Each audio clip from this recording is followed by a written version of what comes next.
আসসালামু আলাইকুম ওয়া রাহমাতুল্লাহি ওয়া বারাকাতুহু। প্রিয় দর্শক, আশা করি ভালো আছেন। আমিও আপনাদের দোয়ায় ভালো আছি।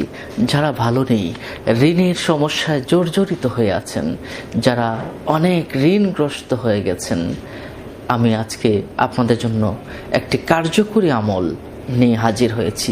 প্রিয় দর্শক, এই আমলটি অত্যন্ত কার্যকরী, কারণ রাসূলুল্লাহ সাল্লাল্লাহু আলাইহি সাল্লামের যুগ থেকে নিয়ে আজ পর্যন্ত উলামায়ে কেরাম এই আমল দিয়ে হাজার হাজার মানুষ এই আমল দিয়ে উপকৃত হয়েছে।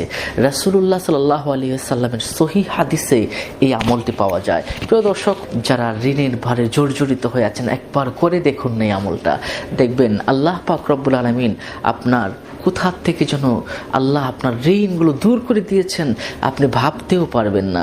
প্রিয় দর্শক, আসুন আমরা হাদিস শরীফখানা জেনে নেই কি বলা আছে সেই হাদিসে ঋণের ব্যাপারে। রাসূলুল্লাহ সাল্লাল্লাহু আলাইহি ওয়াসাল্লাম ইরশাদ করেছেন, যারা ঋণের বোঝায় জর্জরিত হয়ে আছেন, ঋণ পাহাড় সম হয়ে গেছে, তারা যদি নিচের এই দোয়াটা পড়ে আল্লাহ পাক রব্বুল আলামিন তার ঋণ মুক্তির সমস্ত ব্যবস্থা আল্লাহ পাক করে দেন। সুবহানাল্লাহ। তিরমিজি শরীফ এবং বাইহাকি শরীফে, মিশকাত শরীফের এই হাদিসখানা রয়েছে। বিশেষ করে মিশকাত শরীফের 2449 নম্বর হাদিসে এটা এসেছে। আসুন আমরা সেই দোয়াটা শিখে নিই। আল্লাহুম্মা কফিনি বিহালালিকা আন হারামিকা ওয়াগনিনি বিফদলিকা আম্মান সিওয়াকা। আমি আবারও বলছি, আল্লাহুম্মা কফিনি বিহালালিকা আন হারামিকা ওয়াগনিনি বিফদলিকা আম্মান সিওয়াকা।